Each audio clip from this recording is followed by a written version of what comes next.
تو یہ اب لیکن اس وقت کیونکہ لوگوں کی آمدنی ٹوٹ رہی ہے، لوگوں کی آمدنی کم ہو رہی ہے، لوگوں کے اخراجات بڑھتے چلے جا رہے ہیں، لوگ خرچہ کم کر رہے ہیں، تو اس کے پورے اثرات پاکستان کی معیشت کے اوپر پڑ رہے ہیں۔ یہ اس ملک کا ایک بہت بڑا بحران ہے۔ اور پھر آپ کی انڈسٹریل ایریا میں آ جائیں، میں سن کے یقین کریں میرے پیروں سے زمین نکل گئی جب میں نے یہ منظر دیکھا، اپنی آنکھوں سے منظر دیکھا، اپنی آنکھوں سے منظر دیکھا۔ بلکہ میں آپ کو اس کی ویڈیو بھی دکھاتا ہوں کہ جب جو فیکٹریاں گیس پہ چلتی تھی وہ اب لکڑی کے اوپر چلنا شروع ہو گئی۔ ہم پتھر کے زمانے میں جا رہے ہیں، ہم پتھر کے زمانے میں جا رہے ہیں۔ اور جب لکڑی پہ آپ کی انڈسٹری چل رہی ہے تو آپ کے پاس غیر ملکی خریدار نہیں آئے گا۔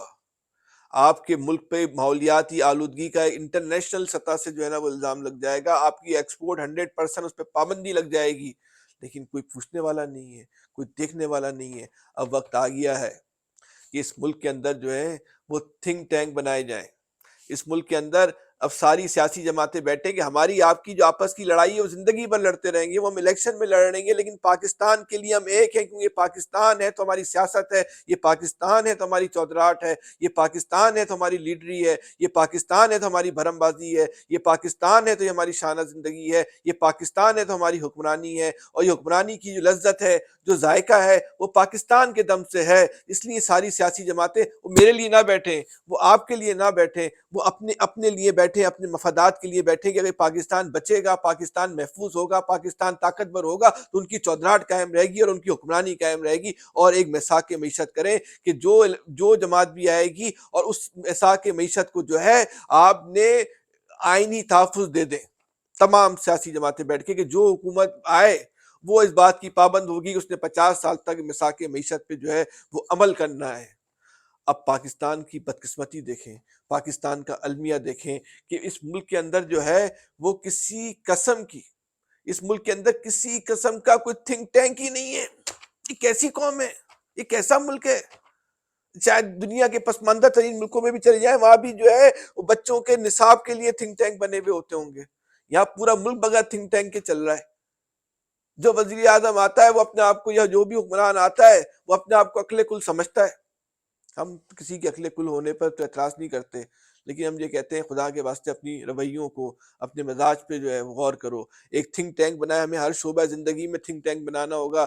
سب سے پہلے ہمیں جو ہے نا معیشت کے لیے تھنک ٹینک بنائیں، جس میں ہمیں سیاست دانوں کو جو ہے، جس میں جو ہمیں ماہر معاشیات ہیں ان کو ڈالنا ہوگا، ریٹائرڈ بیوروکریٹس کو ڈالنا ہوگا، سابق وزرائے خزانہ کو ڈالنا ہوگا۔ وہ مل کے ایک پالیسی بنائیں، اس پہ تمام سیاسی جماعتیں جو ہیں وہ دستخط کریں اور عہد کریں کہ اس میثاق معیشت پر وہ عمل کریں گی۔ اس میثاق معیشت پہ کو تبدیل کرنے کا اختیار کسی حکومت کے پاس نہیں ہونا چاہیے اگر ہم نے پاکستان کو بچانا ہے۔ دیکھیں اب ایک بہت اہم ترین بات سمجھ لیجیے،